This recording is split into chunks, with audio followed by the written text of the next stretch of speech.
Hello, Emily. How are you doing? I'm very well, ma'am. How are you? I am great. I'm cold because it's snowing out, but I will be in Cancun in a couple weeks, so it's worth it. I'm very happy to be seeing you in Cancun in a couple of weeks. I'm Am I very being well behaved? You are being so well behaved. Do I get my milk and cookies? Yes. So for those of you watching that don't know, Daniel and I are very, very good friends. So it will be a challenge for me to keep my professionality, if that's a word. It's We'll do it. it's now a word because you said it. So basically, we should have a total Dan and M dictionary. We Dynamic, should. Emma dictionary. I love it. It's done. It's our new thing. Done. It's done. So for everyone out there watching, tell us a little bit about yourself, your name, what you do, kind of a little background on Dan. Okay. So I'm Dan Mangena. That's hard G, not a soft G. There was a joke about that on the radio the other day. I like that. I currently make my beans as a transformational coach, and author. I have a podcast which Em and I have a show on, don't we? Called the Q&A with me, and I speak. I do some corporate training as well, using my model called Beyond Intention. Yes. That is amazing. So let's start off with sharing a little bit about your story, your journey, what has kind of brought you to the work you do now and here sitting with me in this moment. Okay.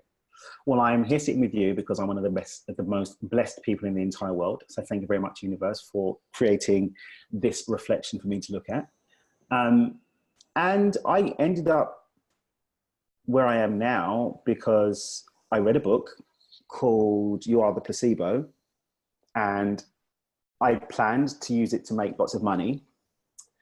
And then this crazy cat called Dr. Joe Dispenza, I was like, yeah, this book's really cool. I've already been doing goal setting and visualization. I was doing all right with it. If I use this placebo stuff, maybe with that weird meditation type stuff he was talking about, maybe I can supercharge it and get really, really super rich. So I went to this event in Berlin, Germany, spent the whole 2 days meditating with this crazy Dr. Joe Dispenza cat, and then walked away not giving two fudges about money and just wanting more of this meditation. And then went to a couple of his events, met you, and then decided to completely up in my life entirely, close down my business, and go back to something that I was called to do, which is to take some experiences that happened to me 15 years ago, take the model that was born of it, which is Beyond Intention, and to share it with people, and maybe let everything that happened mean something. And that came to me in a meditation, and I made the decision, and I've followed through on it since then. That was February of this year. Wow. So if you don't mind, maybe briefly kind of share a little bit about those experiences you mentioned that brought this Beyond Intention to you. Okay, so 15, maybe 16 years ago, I started a business with some friends. I started a business with my friend's brother and some of his friends. All went really, really well for a little bit, then went really, really south. We ended up getting closed down. There was police involvement. Long story short, I ended up going to prison for just over 4 years. And during that time, there was this blame, look what's happened. I've been using goal setting and visualization to create all this stuff. I had a model that I used before called Vision, Purpose, Faith, Gratitude. So VPFG was you hold a vision of what you want, really clear vision. You move with purpose towards that vision. You have faith that it's going to show up, and then you get grateful and into an energy of vibration, and really thankful to God when you get it. And I've been using that model since the age of about 16 or 17, and I pretty much got everything I wanted, apart from one or two things, but it wasn't really that bad. So when I was sitting then, I'm sitting in a prison cell for something that didn't even really actually happen. And I've got like this drug addict in the corner smoking heroin. And I'm looking at the fact that I'm now branded as a criminal. Like I've been vilified. Everything that I like given my heart for could come to nothing. I know how I looked at people in that sort of situation. I come from, I don't want to say the word decent family, but like a middle-class family. It's just not really that, like, we don't, like, I wasn't from the hood or anything like that. I wasn't out drinking and doing drugs and stuff like that. I was like, the two stories weren't supposed to match. I didn't come down this road that you would traditionally associate with where I'd come to.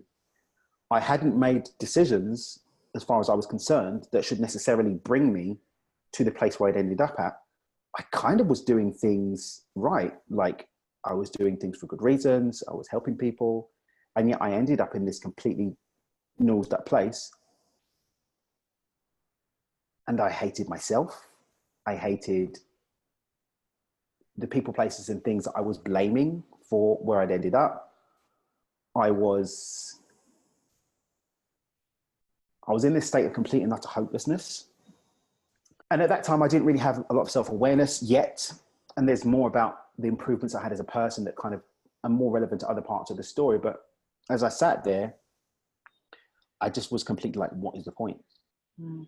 Like, I literally reached like, if you do everything right, like, I had this vision, this story that you're only supposed to end up in this type of situation. You do this, this, this, and this. Yes. Like, the guy I was in that room with was like, it was a drug smoke, like smoking heroin, like there. Like, I now know what the smell of heroin is. I'd never seen heroin before. I'm there with murderers, with drug dealers, with pimps, with smack rats, and I now, in this really small room, like, the distance between where I laid my head and where I'm supposed to poo was like that.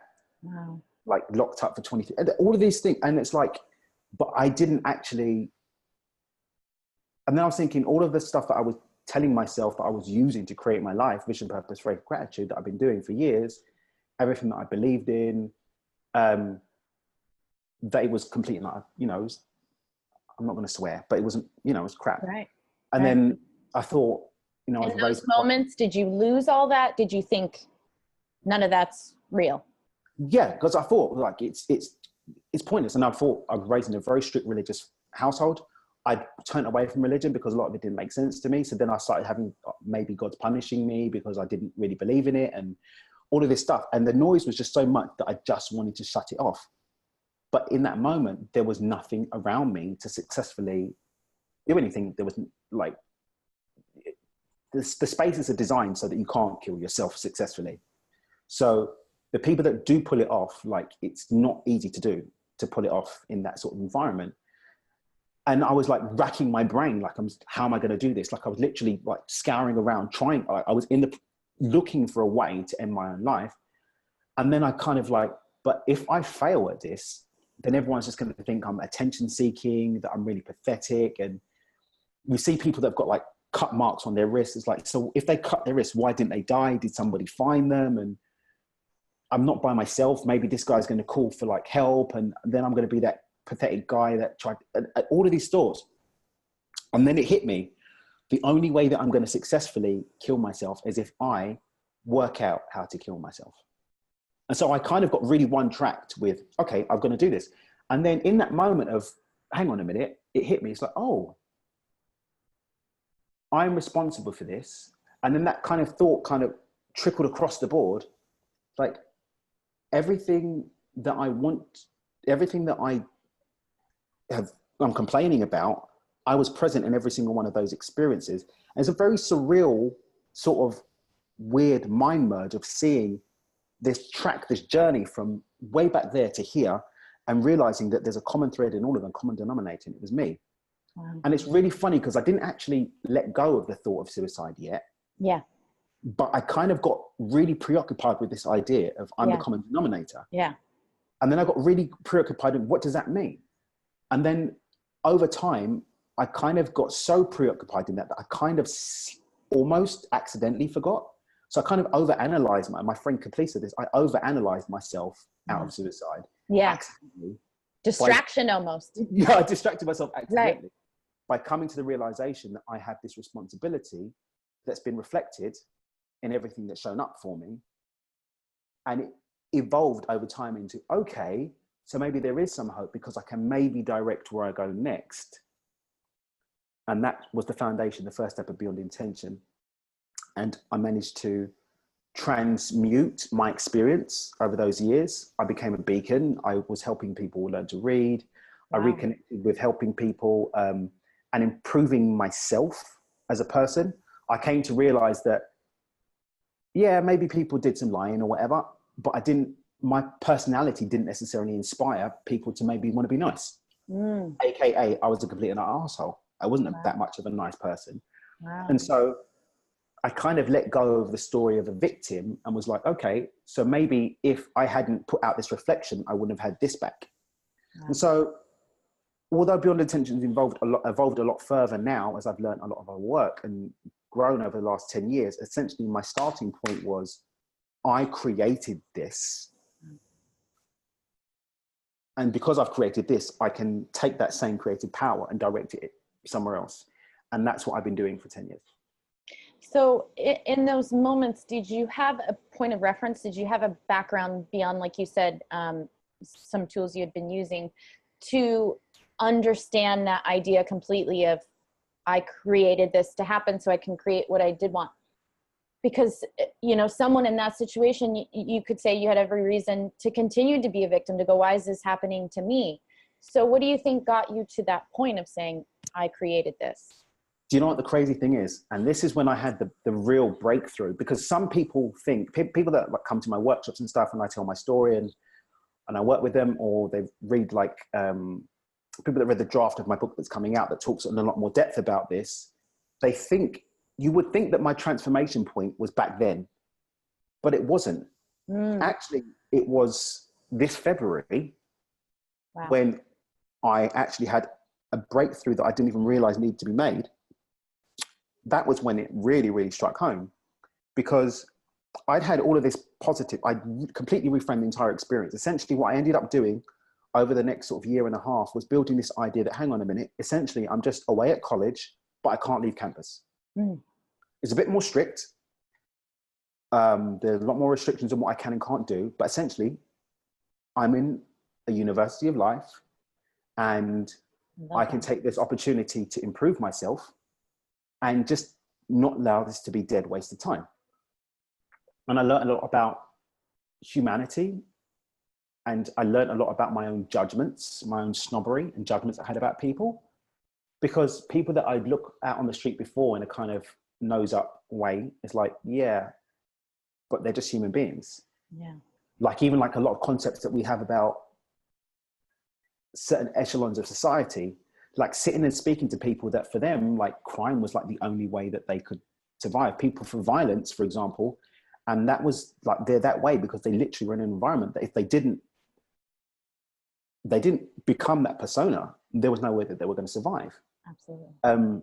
I spent 6 months bunked up with a man that was doing 27, he had a life sentence for murdering someone, but it was an accident. And the way that he would just get up every morning, like his family wasn't in the UK. They're all in other countries, his kids, he never gets to see them, but he just got up every day and just showed up and just made the most of his life. He's like, well, this is what I've got to do. You never hear him complain. You never hear him blaming anyone. He'd read his books. We'd play backgammon. And he just showed up with life. And when you're faced with that sort of thing, it's very difficult for you to like not see that my situation is not as bad as I think it is. So I had all of these improvements anyway. I also, my Asperger's was diagnosed during this period, which was life-changing for me because I was living with severe social anxiety, severe general anxiety, heart palpitations, insomnia, really a lot of stuff that I was dealing with on a day-to-day basis, which I then got some treatment and some help about that. And so I had all these positives. And so I was basically wrapping myself up in the idea that I've had all these positives and therefore the time was worth it. But what came to me when I was at this, I was doing this walking meditation at an event by Dr. Joe, and it actually hit me there. And it was ridiculous how this transpired, that all of that had to happen for me to get to this moment. And that sounds like a very a very easy concept to take, but it's very important that people listen to this, get this. I would not have been in that moment there where I was, where a vision of a life that I live now, which I'm enjoying literally every day. I love my life literally. I get to touch and inspire, transform and assist people living their best life on a daily basis, and I freaking love it. I would not have reached that point had I not gone through everything. Now, up until that point, I was grateful for being a nicer person. I was grateful for a stronger relationship with my family. I was grateful for discovering my Asperger's and getting some help with it. I was grateful for learning to be a more humble person and to connect with different parts of society. I got a lot of reading done. I've read over 500-600 books in my life. A lot of the reading was done then. Beyond Intention has allowed me to have some great experiences and to meet some lovely people. However, I hadn't accepted the experience. I kind of was bypassing the experience itself. I kind of said, oh, that's the cost of doing business, and blah, blah, blah. But in that moment, I was actually grateful for it. And not, oh, thank you, but like literally heartfelt, heart-wrenchingly, sobbingly grateful. Like I wouldn't have had it any other way. Yeah. And it's really crazy because we go through things in our life sometimes where we say, oh, yeah. And we do like this lip service gratitude, or I love you, or even I hate you, or I respect you. But there's a difference between having those things as words and really tapping into the frequency, the energy of it, like the true feeling of it. Yeah. And in that moment I had it. And that moment I was truly freed from the trauma of the experience, because it actually transmuted into a gift. I actually saw it as a gift. Yeah. And that was a very difficult concept for me to grasp for a little while. And it took some time to kind of really sit with it. But I've embodied the acceptance of that gift by the changes that I've made in my life, and using that experience so that through my pain, through my experiences, I can affect other people. And who knows what, maybe one of those people may go on and share with the world.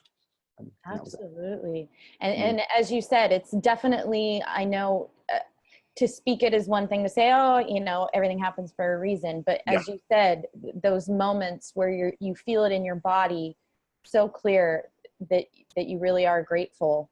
You know, if it hadn't happened, it wouldn't have brought you to that moment. I literally would have had no other way. I would have no other way. I would give none of it back. And I was talking to a lady this morning who went through quite trauma, and she talks, as you do, about that moment where you go, oh, thank you, because now I get to experience a life that I would have never experienced had this not happened. So how long in between you getting released from prison and this moment in this walking meditation, what was the time period of that? And were you starting to kind of go down this inspirational path, and that just kind of pushed you over the edge, or had you not really been doing? I think one of the things that came to me when I had that moment in February was that I kind of had now a trauma associated with trying to help people. So I actually wasn't that interested in helping people. So Beyond Intention as a tool was helping me and close loved ones that I kind of checked for, that they were getting the benefit. But I was kind of holding it here because the last time I opened myself up to help people, I ended up screwing myself over. But when I connected back to this idea of helping people, it was really weird because I fought it for a very, very long time. Even after making the commitment to like follow through and allow this gift to represent itself and help people, it was a hands-off distance. So it's very much, so I'm going to do the podcast. I'm going to put inspiring people on the podcast. I didn't do the Q&A stuff at first. It was just literally the inspiring interviews, which doesn't necessarily create a connection. There was no relationship there. And then I was going to do my books. Again, no relationship. But then people kept talking about, hey, you're really inspiring. You should be like doing more. Because I wanted to do the public speaking, but even public speaking, I'm on a stage, you're on the floor, you hear me, it's a one-way dialogue. There's no relationship. There was a fear of having that relationship. There was a trauma related to that. And then what happened was it started really when I was doing the Q&A podcast with you. that now I started to build relationships with people. At first, it was just with the people that asked the questions. And then it was the people whose lives were being touched by the answers to the questions. And then I kind of surrendered to the idea of actually allowing myself to have relationships with people and to work with them on a one-to-one basis. Mm. So that space was about 6 months for that. Mm-hmm. Between February, February, I attribute my breakthrough to being in spiritual practice on a daily basis, which is meditation. And that started for me in May of last year. Before then, I tried meditation like best part of 20 years ago. I was like, this is junk, I don't like it. But then now, like, it's like I accessed a different part of myself, a different part of the operating system, a whole new reservoir of tools and power that really just allows me to show up differently. And showing up differently is what allowed me to heal, I believe, from everything. And continuing that practice as my experience expanded, then allowed that healing to continue and that healing to expand. And that's what then allowed me to do the work now that I do with transformational coaching. And then with the online programs, which is touching more people, and then expanding my reach. What I'm doing with the coaching now, we've got a whole team of people that are training to teach beyond intention around the world in different languages.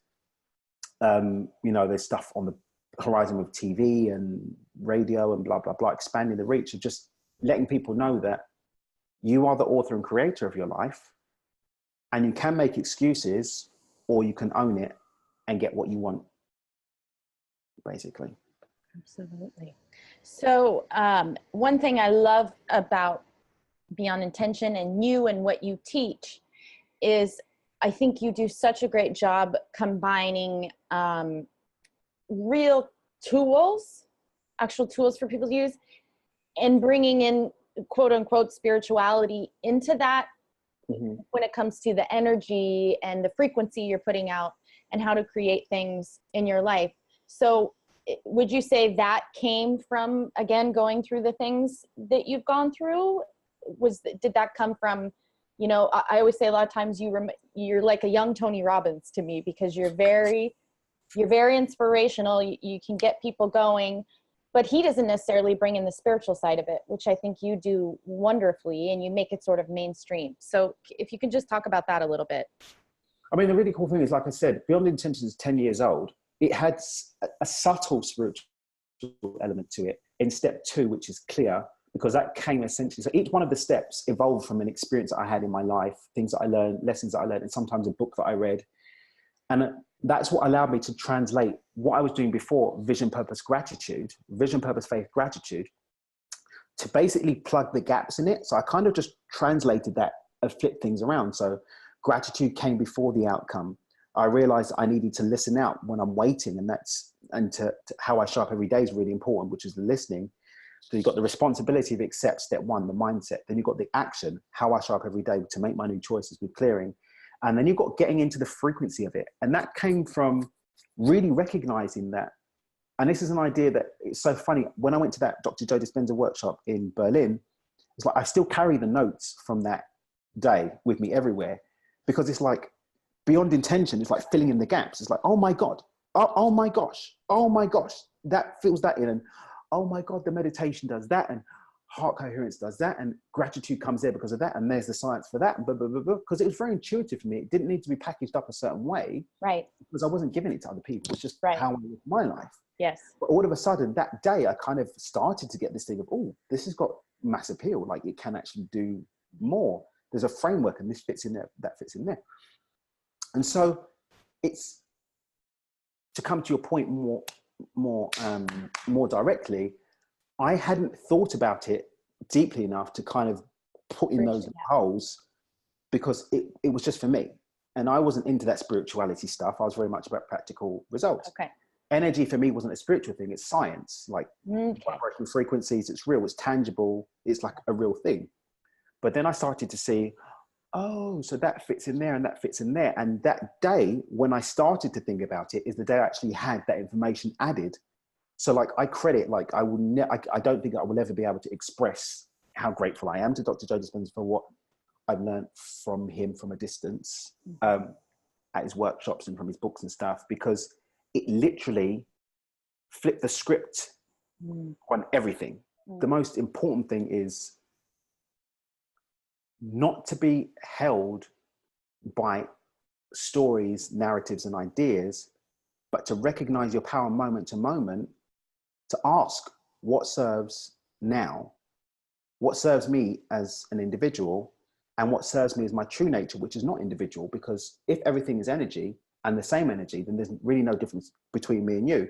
So when I expand into the reality of what reality is, the reality of reality, I actually have the ability to tap into this greater field of potential in terms of my joy. So rather than the joy that can go into this little jar, there's the joy that can fit into an ocean. And I have the ability to soak in that, to wallow in that, and to have all of the benefit of it. And all of that comes from seeing what we call spirituality, what we call spiritual tools, which for me is just taking things to the next level. Like I was on a radio appearance this week with a couple amazing people, Tim Shields and Sue Lundquist. Thank you, Super Sue. And we're talking about what is 3D and what is 5D. And essentially 5D, or, you know, metaphysical, is just when you step beyond the illusion of this fixed, transfixed, three-dimensional, five senses, spit and sawdust thing that we call reality, you actually get to, it was described as like being, having a greenhouse, and the greenhouse is in a garden, but like the garden is the real thing, but the greenhouse is like this little cross section. And when you step out of the greenhouse and realize that there's all these open fields, but there is also the greenhouse. Yes. There's this great expansion, this ability that stepping back from the contraction of looking and keeping tied into this illusion just opens you up to so much more. Absolutely. That's a great explanation of that. I love that. I love that. So what is one piece of advice you would give to somebody, let's say, who was in your situation that doesn't necessarily have any kind of background in spirituality or even practical tools, but maybe in a situation like you, maybe not in jail, but something like that, to where they are desperate and they're hopeless and they're looking around for something to end it. Stop looking around. And it all comes down to the primary foundation of Beyond Intention, which is you're the common denominator. No matter where you look in your experience, you're there. So it follows logically that if you want to see a change, the most effective place to make that change is within yourself. Even if you don't accept everything that we're saying about this 3D, 5D and all this spirituality stuff, and like me, that meditation stuff didn't really work for you or whatever, come back to that you are the common denominator. And when you find yourself there, don't try and make a big leap. Just ask yourself, how can I have a 1% shift in the direction that I want to go in today as a common denominator? What 1% improvement can I make in my own experience and allow that to expand my whole experience by just 1%? Because if you consistently make a 1% shift for 365 days, you can make a complete U-turn in your experience. Absolutely. And so many people end up in inaction because they try to take stupidly massive action, when really, if we just try something small, find your edge and go a little bit beyond it and do that every day, you're going to have an accumulation of positive experiences that's going to create a momentum of growth in the direction of what you actually want. Oh, I love that. So my last question for you, my friend, which I'm sure you know what is coming, but now that you have a Love Over Fear shirt, you can show it to everybody. I do. Share with us what that phrase actually means to you in your own life. Love is the highest frequency that exists. Like Dr. Joe says, coherent frequencies will always consume incoherent frequencies. And I'm not talking about hormonal, sexy time love. I'm talking about love as an energetic frequency that's measurable, that has a magnetic field associated with it. And that coherent frequency can literally transform your environment. It can transform your emotional state. And because this thing we call reality responds to our emotional state, our vibrational frequency, we can change our life. So for me, love over fear is just representative of the true nature of reality. The energy frequency of love is over and above anything that we might be fearful of, anything that we've created from a state of fear, or anything that we're fearful might be created from our past, or that we may be tied to or fearful of that's happened in our past, or that might be reflected in our future because of our past, love. It's the ultimate key. It's the ultimate answer. The ultimate answer. So I will be sure to, in the description, put all the links to your book. You are coaching, you have a podcast, you are traveling around the world. I think we're going to start putting on some retreats as well. So you are a busy, busy man. So I will have the links to all of that so people can contact you. Is there anything else you would like to share with the people today? Well, just the main place to catch everything is www.dreamwithdan.com. There's a lot of free stuff we put on there. And yeah, just own it. Like you can, there's so much, but you can have the pain of your life or the pain of breaking the excuses. Like, which one do you want? It's always going to come down to choice. And if you consistently make conscious choices in alignment with where you want to go, it may take time, but you will get there. It may hurt, but you'll get there. You may be scared, but if you stick with it and just keep those micro shifts, those baby steps, and then you'll get there. Yes. Beautiful. Oh, and M's amazing.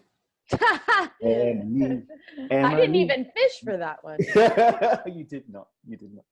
Well, thank you so much, my friend. Thank you for having me. Until next time. Until next time.